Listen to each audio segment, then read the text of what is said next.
हम last time nuclear fission reaction की बात कर रहे थे, जिसमें कैरेक्टरिस्टिक्स ऑफ न्यूक्लियर फिशन की बात की थी। उसमें लास्ट हमारे पास था energy release from the fission, कि हमारे पास किसी भी फिशन प्रोसेस में कितनी एनर्जी रिलीज़ होती है।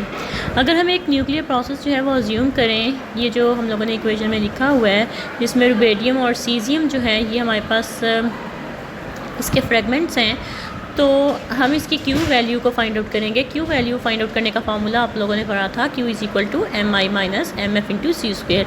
MI जो इनिशियल मैस है उसको रिप्रेजेंट कर रहा है, MF जो है वो फाइनल मैस को रिप्रेजेंट कर रहा है। अगर मैसेज की वैल्यूज़ को पुट कर दिया जाए और C square 931.5 mega electron volt over U ये पुट कर दिया जाए, तो Q is approximately 181 mega electron volt के इक्वल आती है, which is approximately equal to 200 mega electron volt. इसका मतलब कोई भी एक सिंगल न्यूक्लियर फिशन रिएक्शन होता है तो उसमें 200 मेगा इलेक्ट्रॉन वोल्ट के इक्वल एनर्जी रिलीज़ होती है। अब हम ये देखेंगे कि ये एनर्जी कहाँ पे जाती है। अगर एक न्यूक्लियर रिएक्शन अगेन वही वाला हम अज्यूम करते हैं, जिसमें हम न्यूट्रॉन के मैसेज को जो है वो निगलेक्ट कर दें, तो हमारे पास यूरेनियम का मैस जो है, मोमेंटम जो है वो ज़ीरो होता है। इसका मतलब जो टोटल मोमेंटम, फाइनल मोमेंटम है रुबेडियम और सीजियम का, वो भी इक्वल टू ज़ीरो होगा। इट मीन्स कि हमारे पास यहाँ पे सीजियम और रुबेडियम का जो मोमेंटम है वो इक्वल एंड ऑपोजिट होगा। दोनों की वैल्यूज़ को पुट करेंगे, M1V1 is equal to M2V2, और हमारे पास यहाँ पे अकॉर्डिंग टू हम लोग अगर वेलोसिटी को यहाँ पे देखें, इसका स्क्वायर ले लेंगे तो हमारे पास में M1 square V1 square is equal to M2 square V2 square. अगर हम हाफ से जो है वो दोनों साइड्स को मल्टीप्लाई कर दें, और तो हमारे पास ये वैल्यूज़ कुछ इस तरह से बन जाती हैं, जिसमें हाफ MV स्क्वायर जो है वो काइनेटिक एनर्जी को रिप्रेजेंट करती है। हम M1 के लिए E1 लिखेंगे और M2 के लिए E2 लिखेंगे। अब देखें, एनर्जी का और मैस का इन्वर्सली प्रोपोर्शनल का रिलेशनशिप है, तो इसका मतलब जो काइनेटिक एनर्जी की रेशियो है वो inversely proportional to the masses है। तो इसका मतलब जो एनर्जी डिस्ट्रीब्यूशन है जो दो फिशन फ्रेगमेंट्स में होती है, अगर हमारा थर्मल न्यूट्रॉन हम लोग यहाँ पे ले रहे हैं, इसका मतलब जो हैवी हमारे पास कोई भी फ्रेगमेंट होगा उसके पास एनर्जी कम होगी, और जो लाइटर होगा उसके पास एनर्जी ज़्यादा होगी। और 80% एनर्जी जो न्यूक्लियर फिशन की होती है वो इसके फ्रेगमेंट्स में जाती है। अब ये देखें, रिप्रेजेंट कर रहा है कि जो हैवी है उसके पास हमारा कम एनर्जी गई है उस फ्रेगमेंट के पास, और जो लाइटर है उसके पास ज़्यादा एनर्जी गई है। अब हम लोग ये देखेंगे टोटल एनर्जी इनके पास कितनी जाती है, न्यूक्लियर फिशन का कितनी परसेंटेज जो है वो इसके फ्रेगमेंट्स में जाती है। तो हम E1 डिवाइडेड बाई 2 करेंगे, तो ये हमारे पास जो है वो अप्रॉक्सीमेटली 161 मेगा इलेक्ट्रॉन वोल्ट आ रही है। E1 प्लस E2 के दोनों में इतनी एनर्जी जो है वो जाती है। एवरेज जो है अगर हम इसका निकालें, 200 हमारे पास टोटल एनर्जी थी, उसका 164 देखें तो वो 80% एनर्जी आती है। It means 80% of fission energy जो है वो अपेयर होगी as the kinetic energy of the fission fragments. अब हम लोग ये देखेंगे kinetic energy of the prompt neutron जो है उनकी एनर्जी जो है वो कितनी होती है। तो इसकी एनर्जी जो है वो हमारे पास जो है, अगर हम लोगों ने फिशन कर रहे हैं U235 की थर्मल न्यूट्रॉन्स के थ्रू, तो हमारे पास एनर्जी जो है वो 2 मेगा इलेक्ट्रॉन वोल्ट की इक्वल होती है। हमारे पास नंबर ऑफ़ प्रॉम्प्ट न्यूट्रॉन्स जो है वो 2.5 के अप्रॉक्सीमेटली इक्वल होते हैं। तो एवरी एनर्जी जो है वो न्यूट्रॉन की जो है 5 मेगा इलेक्ट्रॉन वोल्ट के इक्वल होती है। और अगर हम गैमा रे की बात करें तो इस केस में हमारे पास जो है वो 8 मेगा इलेक्ट्रॉन वोल्ट, और बीटा डिके में फिशन फ्रेगमेंट्स की फॉर्म में 19 मेगा इलेक्ट्रॉन वोल्ट होती है, और गैमा डिके जो है फिशन फ्रेगमेंट्स की अगर होगी तो 7 मेगा इलेक्ट्रॉन वोल्ट एनर्जी उसमें जाएगी। अब हम लोग देखते हैं कंट्रोल फिशन रिएक्शन की बात करते हैं। कंट्रोल फिशन रिएक्शन में हम सबसे पहले एक फिशन रिएक्शन को अज्यूम करेंगे जिसमें हमारा न्यूट्रॉन है। न्यूट्रॉन जब यूरेनियम U235 के साथ मिलता है, हमने पीछे डिस्कस किया था ये बात कि U235 थर्मल न्यूट्रॉन के थ्रू फिशन करवाता है, जबकि U238 फास्ट न्यूट्रॉन के थ्रू फिशन रिएक्शन परफॉर्म करता है। तो जब हमारे पास U235 का भी फिशन रिएक्शन होगा तो इसके नतीजे में प्रॉम्प्ट न्यूट्रॉन्स ही जनरेट होते हैं। तो थर्मल न्यूट्रॉन जिनकी एनर्जी 0.025 मेगा इलेक्ट्रॉन वोल्ट के इक्वल है, ये फर्स्ट जनरेशन के न्यूट्रॉन्स हैं। तो इनकी वजह से जो है वो हमारे पास Vn जो है ये प्रॉम्प्ट न्यूट्रॉन्स को रिप्रेजेंट कर रहा है। प्रॉम्प्ट मींस फास्ट न्यूट्रॉन्स को जो सेकंड जनरेशन में प्रोड्यूस हुए हैं। तो ये जो हर न्यूट्रॉन है ये आगे से फर्दर फिशन रिएक्शन परफॉर्म करेगा। तो हमारे पास यहाँ पे दो तरह के चेन रिएक्शन होते हैं, एक कंट्रोल्ड एक अनकंट्रोल्ड। अनकंट्रोल्ड जो है ये हमारे पास एक्सप्लोसिव मटेरियल्स के अंदर होते हैं, जैसे हमारे पास बम जो है उसके अंदर अनकंट्रोल्ड न्यूक्लियर फिशन रिएक्शन होता है, जबकि कंट्रोल जो है वो न्यूक्लियर रिएक्टर के अंदर होता है, जिसमें हम लोग जो है वो क्या करते हैं, इलेक्ट्रिसिटी को जनरेट करते हैं, बेनिफिशियल पर्पसेस के लिए इसको यूज़ करते हैं। इसमें कंट्रोल चेन रिएक्शन में क्या करते हैं, हम नंबर ऑफ़ न्यूट्रॉन्स को कंट्रोल करते हैं, जिसमें हम लोग मेंटेन करते हैं कि self sustain control fission reaction perform हो। अगर हमारे पास कोई भी 2-3 न्यूट्रॉन्स जनरेट हो रहे हैं किसी भी इवेंट में जो कि एक न्यूक्लियर फिशन का है, तो हम अलाउ करेंगे सिर्फ एक न्यूट्रॉन को कि आगे वो फर्दर फिशन रिएक्शन परफॉर्म कर सके। अगर हमारा रेशियो लेस देन 1 न्यूट्रॉन होता है तो चेन रिएक्शन जो है वो डाई आउट हो जाएगा, बिल्कुल नहीं होगा। अगर इसका रेशियो ग्रेटर देन 1 होता है तो ये अनकंट्रोल्ड चेन रिएक्शन बन जाएगा। अगर इज इक्वल टू 1 होगा तो फिर ये कंट्रोल फिशन चेन रिएक्शन होगा। अब हम देखते हैं कौन कौन सी डिफ़िकल्टीज़ हमारे पास आती है कि हमें सस्टेन करने में न्यूक्लियर चेन रिएक्शन में। न्यूट्रॉन एनर्जी प्रॉब्लम, कि हमारे पास न्यूट्रॉन की जो एनर्जी है ये फास्ट न्यूट्रॉन जनरेट होते हैं, इनको हम लोगों ने थर्मल न्यूट्रॉन्स में कन्वर्ट करना होता है, ये हमारे पास प्रॉब्लम है। न्यूट्रॉन कैप्चर प्रॉब्लम, कि समटाइम्स जो न्यूट्रॉन की एनर्जी जब थर्मल न्यूट्रॉन्स में कन्वर्ट हो जाते हैं वो कैप्चर हो जाते हैं, जो कि वो फिशन रिएक्शन परफॉर्म करवाने के बजाय कैप्चर हो जाते हैं। और न्यूट्रॉन लीकेज प्रॉब्लम, कि न्यूट्रॉन जो है वो समटाइम्स लीक आउट हो जाते हैं वहाँ से। तो ये 3 हमारे पास डिफ़िकल्टीज़ हैं।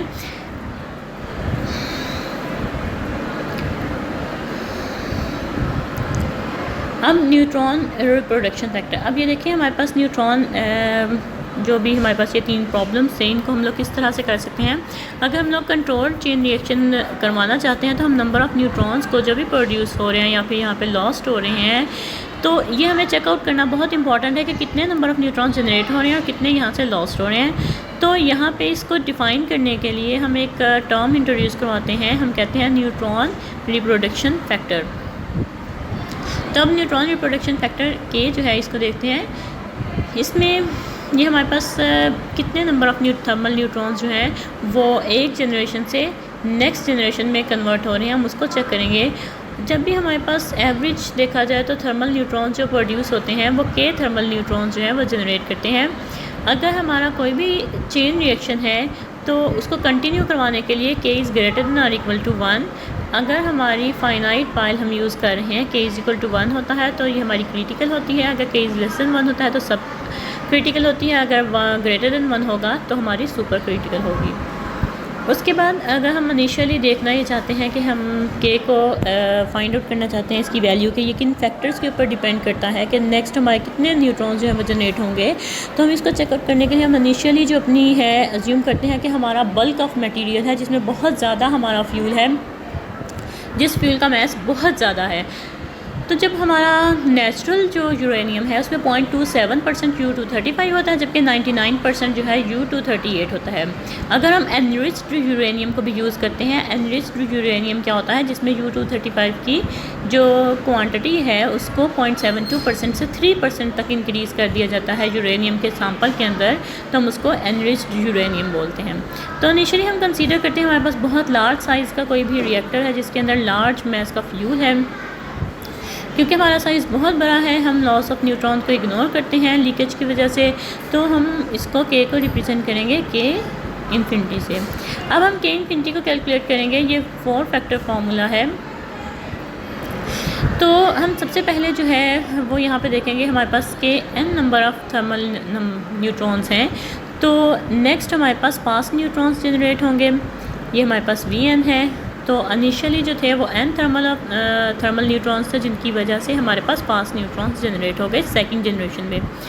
लेकिन ऐसा नहीं है कि ये सारे के सारे जो है वो थर्मल न्यूट्रॉन्स जो है वो फिशन रिएक्शन परफॉर्म कर सके, कुछ इनमें से एब्जॉर्ब भी हो गए और गैमा डीके परफॉर्म करवा दिया। इसलिए हम लोग यहाँ पर डिफ़ाइन करेंगे mean number of fission neutron के, वो मीन नंबर ऑफ़ न्यूट्रॉन जिन्होंने फिशन रिएक्शन परफॉर्म करवाया। तो ये हमेशा फास्ट न्यूट्रॉन से mean number of fission neutron जो है ये हमेशा फास्ट न्यूट्रॉन से कम होगा, क्योंकि जो ओरिजिनल थर्मल न्यूट्रॉन्स हैं वो सारे के सारे फिशन नहीं करेंगे, कुछ कैप्चर हो जाएंगे जिसकी वजह से वो फिशन रिएक्शन परफॉर्म नहीं करेंगे। तो mean number of fission neutrons को अब कैलकुलेट करेंगे हम यहाँ पे U-235 की वजह से और U-238 की वजह से देख रहे हैं। फिशन क्रॉस सेक्शन को हम लोग देखते हैं, क्रॉस सेक्शन जो है वो सिग्मा F जो है वो रिप्रेजेंट कर रहा है, इसकी वैल्यू है एब्जॉर्प्शन क्रॉस सेक्शन जो है वो सिग्मा ए है। उसके बाद U238 का फिशन क्रॉस सेक्शन जो है वो हमारे पास सिग्मा एफ, क्योंकि हमें पता है U238 थर्मल न्यूट्रॉन्स के थ्रू जो है वो फिशन रिएक्शन नहीं करता, इसलिए इसका क्रॉस सेक्शन होता है probability of the nuclear reaction to occur, तो इसकी प्रोबेबिलिटी 0 होगी क्योंकि U238 जो है वो थर्मल न्यूट्रॉन्स के थ्रू जो है वो फिशन नहीं करवाते हैं। अब्जॉर्प्शन जो है इसकी वैल्यू ये है। अब हम रिलेटिव प्रोबेबिलिटी जो है थर्मल न्यूट्रॉन्स की जो कि फिशन रिएक्शन को कॉज करेंगे, हम उसको देखते हैं नेचुरल यूरेनियम के अंदर। तो उसका फार्मूला हमारे पास ये है कि हम लोग देखेंगे कितने नंबर ऑफ फास्ट न्यूट्रॉन्स हैं मल्टीप्लाई बाय जो फिशन की प्रोबेबिलिटी है divided by fission plus absorption probability, या cross section of fission plus absorption. तो नेचुरल यूरेनियम के जो मिक्सचर है उसके अंदर 0.72% U235 और 99% जो है U238 है। अब इसकी हम क्रॉस सेक्शन फाइंड आउट करते हैं, तो ये हमारे पास जो है फिशन क्रॉस सेक्शन दोनों को एडअप करके ये हमारे पास आ गई। उसके बाद एब्जॉर्प्शन जो है उसको चेक किया हम लोगों ने, और यहाँ से फार्मूले में वैल्यू पुट करके हम लोगों ने mean number of fission neutrons find out कर लिए। अगर यहाँ पे एनरिच्ड यूरेनियम यूज़ करते हैं, मैंने कहा था एनरिच्ड यूरेनियम वो यूरेनियम होती है जिसमें हम U235 की क्वांटिटी को 0.72% से इंक्रीज़ करके 3% पे ले जाते हैं, तो हमारे पास जो इसकी मीन नंबर ऑफ न्यूट्रॉन्स है वो 1.8 हो जाएंगे।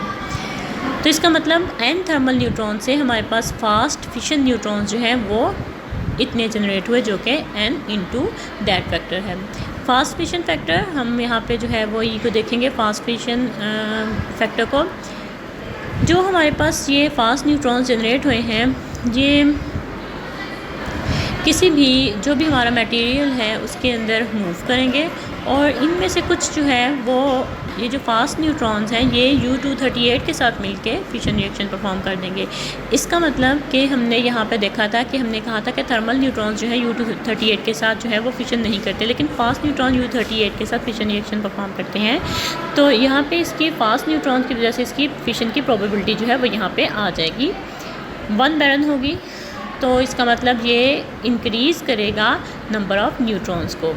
तो हमें यहाँ पे इंट्रोड्यूस करना पड़ेगा एक फैक्टर जो कि फ़ास्ट फिशन फैक्टर है, क्योंकि ये जो हमारे पास फास्ट न्यूट्रॉन्स थे इन्होंने U238 के साथ मिलके फिशन रिएक्शन परफॉर्म करवाया, तो इसलिए हम इस फैक्टर को इग्नोर नहीं कर सकते। हम वो तमाम फैक्टर्स यूज़ कर रहे हैं, उसको हम कंसीडर कर रहे हैं जिनकी वजह से फिशन हो रही है या जिनकी वजह से फिशन कम हो रही है।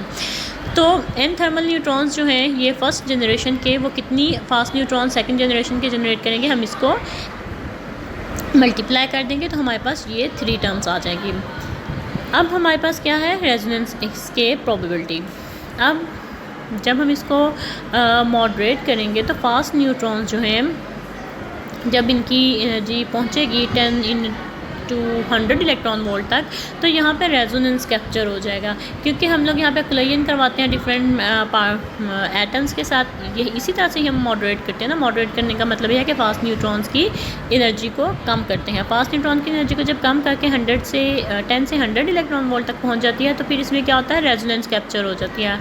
लेकिन ये इफेक्ट बहुत कम होता है। हम इसको जब कंस्ट्रक्शन करते हैं पायल की, उसमें हम केयरफुली इस चीज़ को ओवरकम कर सकते हैं, लेकिन क्योंकि ये इसके अंदर कंट्रीब्यूशन रखता है, तो इसलिए हमें रिडक्शन फैक्टर एक इसके अंदर इंट्रोड्यूस करवाना पड़ेगा। ये रिडक्शन फैक्टर वो है जो हमारे पास सेकंड जनरेशन के न्यूट्रॉन्स को कम कर देगा, क्योंकि न्यूट्रॉन जो है वो यहाँ पे कैप्चर हो जाएंगे और वो फिशन रिएक्शन नहीं करेंगे।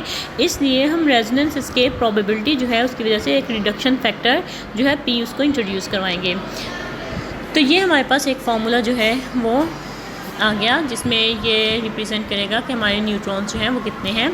थर्मल यूटिलाइजेशन फैक्टर, ये फैक्टर जो है ये सबब बनता है कि अगर हमारे पास थर्मल न्यूट्रॉन्स जो हैं वो कैप्चर हो जाते हैं मॉडरेटर से, जो मॉडरेटर यूज़ कर रहे हैं वो भी कैप्चर कर सकता है न्यूट्रॉन्स को, तो ये फ्रैक्शन जो है वो थर्मल न्यूट्रॉन्स की है जो कि एक्चुअली अवेलेबल थे फॉर द नेक्स्ट फिशन। क्योंकि हमारे पास सारे के सारे वो अवेलेबल नहीं हैं, कुछ मॉडरेटर ने कैप्चर भी कर लिया, ये 0.9 है। तो इसकी वजह से हमारे पास नेक्स्ट जनरेशन के लिए ये आ गए NEPFN, इतने थर्मल न्यूट्रॉन्स जो हैं वो होंगे। अब हम रिप्रोडक्शन फैक्टर को फाइंड आउट करते हैं, K अल्फ़ा को, number of thermal neutrons in the second generation to the number of thermal neutrons in the first generation. तो हमारे पास ये K अल्फ़ा की वैल्यू आ गई। हम जब अपना रिएक्टर लेते हैं उसमें हम जो न्यूट्रॉन्स लीक हो रहे होते हैं उनको हम इग्नोर नहीं करते। अगर हम लीकेज को भी हम इसमें कंसीडर कर लें तो LF जो है फ्रैक्शन ऑफ फास्ट न्यूट्रॉन जो कि लीकेज के थ्रू रिलीज़ हो जाते हैं उनको रिप्रेजेंट करता है।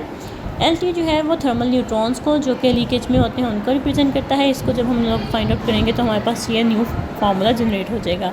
अब माइग्रेशन लेंथ इसमें उस टाइम को हम लोग फाइंड आउट करने लगे हैं, जो टाइम जो है फास्ट न्यूट्रॉन जब थर्मल न्यूट्रॉन्स में कन्वर्ट होंगे तो कितना टाइम लगेगा, हम उसको ये माइग्रेशन लेंथ है इसकी। तो इसमें L हमारे पास जो है वो S है और LD है। LS जो है वो स्लोइंग डिस्टेंस है, स्लोइंग डिस्टेंस जिसमें फास्ट न्यूट्रॉन उस डिस्टेंस में जिसमें फास्ट न्यूट्रॉन जो है वो स्लो थर्मल न्यूट्रॉन्स में कन्वर्ट होते हैं। और हमारे पास डिफ्यूजन लेंथ LD जो है वो डिस्टेंस है जिसमें थर्मल न्यूट्रॉन्स जो है वो एब्जॉर्प्शन से पहले जितना डिस्टेंस जो है वो कवर करते हैं, हमने उसको फाइंड आउट करना है। तो इस फॉर्मूले में हम उसको फाइंड आउट कर रहे हैं।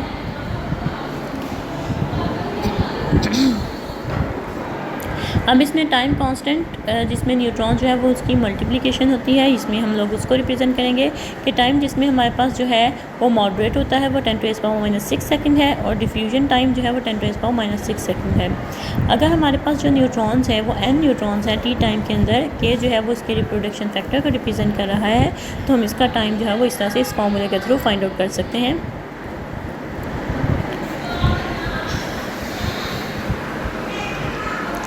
हम न्यूट्रॉन को कंट्रोल कर सकते हैं। हम न्यूट्रॉन्स को किस तरह से कंट्रोल कर सकते हैं, हम कंट्रोल रॉड्स यूज़ करते हैं। कंट्रोल रॉड्स जो हैं वो कैडमियम की भी हो सकती हैं। वो क्या करती हैं, वो एक्स्ट्रा न्यूट्रॉन को एब्जॉर्ब कर लेते हैं, फिर हम न्यूक्लियर रिएक्शन परफॉर्म करना चाहते हैं, फिर उनको बाहर निकाल लेते हैं, फिर जब कंट्रोल करना चाहते हैं उनको इंसर्ट कर देते हैं। इसके अलावा अगर हमारे पास कोई भी वहाँ पर डैमेज हो जाती है या कोई भी प्रॉब्लम हो जाता है हमारे रिएक्टर के अंदर, हम स्टॉप करना चाहते हैं न्यूक्लियर फिशन को, हम तो उसको अंदर इंसर्ट कर देते हैं कैडमियम रॉड को, जिसकी वजह से हमारा न्यूक्लियर फिशन रिएक्शन स्टॉप हो जाता है। अब फिशन रिएक्टर की बात करते हैं। फिशन रिएक्टर जो है वो किन किन एलिमेंट्स के ऊपर जो है वो कंसिस्ट करता है। सबसे पहले एक न्यूट्रॉन सोर्स है, यहाँ पे हमारा फ्यूल है। फ्यूल कौन सा है, जिसमें जो हमारा फिसाइल मटीरियल है जिसको जिसकी फिशन होनी है वो यूज़ किया जा रहा है। एक मॉडरेटर है। मॉडरेटर क्या है, न्यूट्रॉन्स को जो है वो क्या करेगा, मॉडरेट करेगा, थर्मलाइज करेगा, उसकी एनर्जी को कम करेगा। जिसमें फास्ट न्यूट्रॉन्स जो है उनकी फिशन होती है उसमें मॉडरेटर रिक्वायर्ड नहीं होता। और रिफ्लेक्टर जो है वो क्या करेगा, जो भी कोर है उसमें इलास्टिक स्कैटरिंग की वजह से न्यूट्रॉन लीकेज को जो है वो कंट्रोल करेगा। उसके बाद एक कोई भी हमारी वेसल है जो यूज़ की जाती है, तो जिसमें जो प्रिवेंट करती है रेडियो एक्टिव फिशन प्रोडक्ट्स को कि वो बाहर ना निकलें। शील्डिंग ये प्रिवेंट करता है न्यूट्रॉन्स को, गैमा रेज़ को, कि वो हम बाहर ना निकलें, जिसकी वजह से बायोलॉजिकल हार्म हो। बायोलॉजिकल हार्म का मतलब ये है कि जो भी पर्सन वहाँ पे ऑपरेट कर रहे हैं इसको, वो अगर गैमा रेज़ या फिर ये न्यूट्रॉन बाहर निकल गए तो ये इन लोगों के लिए बहुत ज़्यादा हार्मफुल है।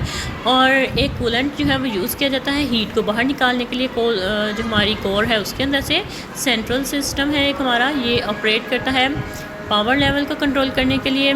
कोई भी हमारे पास इमरजेंसी सिस्टम्स होते हैं। अब हम टाइप्स ऑफ रिएक्टर्स की बात करते हैं। 3 तरह के होते हैं। पावर जनरेशन, इनमें पावर जनरेट की जाती है। रिसर्च रिएक्टर्स, जिसमें जो है वो रिसर्च के लिए हमारा जो है वो न्यूट्रॉन जो जनरेट होते हैं उनको रिसर्च के लिए यूज़ किया जाता है। हाँ जी, पावर जनरेशन रिएक्टर, इसमें पावर जो है वो जनरेट की जाती है, इलेक्ट्रिसिटी के लिए यूज़ किया जाता है। रिसर्च रिएक्टर जिसमें न्यूट्रॉन्स को रिसर्च के लिए डिफरेंट न्यूक्लियर रिएक्शंस के लिए यूज़ किया जाता है। कन्वर्टर्स जो हैं ये यूज़ किए जाते हैं। पावर जनरेशन इसमें हमारे पास क्या आता है, जो यहाँ पे हीट जनरेट होती है उसको निकाल दिया जाता है। जो काइनेटिक एनर्जी जो फ्रेगमेंट्स की होती है उससे हीट को लिया जाता है, उसको कन्वर्ट किया जाता है इलेक्ट्रिकल एनर्जी के अंदर। जो बॉइल्ड वाटर है वो टरबाइन को रन करता है। टरबाइन जो है वो जो भी यहाँ से स्टीम निकलती है उसे टरबाइन रन करती है। टरबाइन से जो है वो हमारा पावर स्टेशन जो है वहाँ पे इलेक्ट्रिसिटी जनरेट होती है। उसके बाद शील्डिंग और इलेक्ट्रिकल जनरेशन इक्विपमेंट्स। रिसर्च हमारे पास रिएक्टर्स कौन से होते हैं, जिसमें हम लोग जो है यहाँ पे डिफरेंट न्यूट्रॉन जो जनरेट होते हैं उन न्यूट्रॉन्स को यूज़ करते हैं नेक्स्ट जो है वो स्टडी करने के लिए किसी स्ट्रक्चर को, किसी भी और चीज़ को, तो हम उन न्यूट्रॉन्स को जो है वो यूज़ करते हैं। कन्वर्टर्स क्या होते हैं, ये क्या करते हैं, जो हमारे पास फिज़ाइल मटीरियल नहीं होते इनको कन्वर्ट कर देते हैं उनमें जो कि फिशन परफॉर्म कर सकें। तो ये ऐसे मटेरियल से मिलके बने होते हैं जिनके अंदर जो फिशनेबल नहीं होते, थर्मल न्यूट्रॉन्स के थ्रू और उनमें कन्वर्ट कर देते हैं जो कि फिशन रिएक्शन परफॉर्म कर सकते हैं विद द थर्मल न्यूट्रॉन। जैसे U238 है, इनकी थर्मल न्यूट्रॉन से फिशन नहीं होती, लेकिन ये क्या होता है, इसमें ये इसकी जो फ्रेगमेंट्स हैं वो ऐसे बनेंगे थोरियम U233 जो कि थर्मल न्यूट्रॉन के थ्रू फिशन रिएक्शन परफॉर्म कर सकेंगे। उसके बाद अगर हमारे पास ऐसा मटेरियल होता है जिसमें जो फिज़ाइल मटेरियल नहीं होता, लेकिन सेकंड जनरेशन में हमारे पास जो उसके फ्रेगमेंट्स हैं वो उसमें कन्वर्ट उसको कर देते हैं जो कि ज़्यादा फिज़ाइल होता है, तो हम उसको कहते हैं कि पहले इसकी फिशन की प्रोबेबिलिटी इतनी नहीं थी, लेकिन बाद में इसकी फिशन ऐसे हमारे पास जो है वो फ्रेगमेंट्स आ गए हैं जिनकी फिशन की प्रोबेबिलिटी इंक्रीज़ हो गई है, तो ऐसे रिएक्टर को हम ब्रीडर रिएक्टर बोलते हैं। इसमें एलिमेंट्स जो है कंपोनेंट्स कौन से यूज़ होते हैं? न्यूट्रॉन सोर्स, इसमें हमारे पास जो है वो न्यूट्रॉन्स को जनरेट किया जाता है।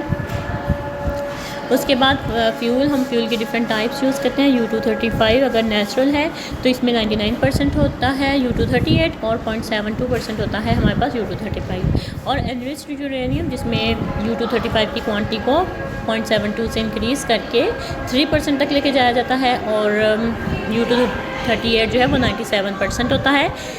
तो ये डिफरेंट हम लोग यहाँ पे फ्यूल यूज़ कर सकते हैं।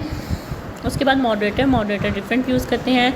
हमारा चीप होना चाहिए, केमिकली स्टेबल होना चाहिए, लिक्विड होना चाहिए या फिर सॉलिड होना चाहिए कि इनकी डेंसिटी जो है वो हाई हो। उसके बाद जो है इसमें हम कार्बन यूज़ करते हैं, ऑर्डिनरी वाटर यूज़ करते हैं, हैवी वाटर यूज़ करते हैं, बेरिलियम ऑक्साइड यूज़ करते हैं। कूलेंट एक होना चाहिए जो कि इसकी हीट को जो है वो कन्वर्ट कर सके। तो ये हमारे पास न्यूक्लियर रिएक्टर थे जिसमें से जो एनर्जी जनरेट होती है हम उसको यूज़ करते हैं इलेक्ट्रिसिटी को जनरेट करने के लिए in the form of heat हम लेके स्टीम की फॉर्म में उसे टरबाइन को रन करवाया जाता है, और उससे फिर हम लोग जो है वो इलेक्ट्रिसिटी को जनरेट करवाते हैं। लेकिन ये बहुत एक्सपेंसिव है। हमारे पास मोस्टली जो है वो हाइड्रो पावर स्टेशन से इलेक्ट्रिसिटी जनरेट होती है, न्यूक्लियर पावर स्टेशन से बहुत कम एनर्जी जनरेट होती है।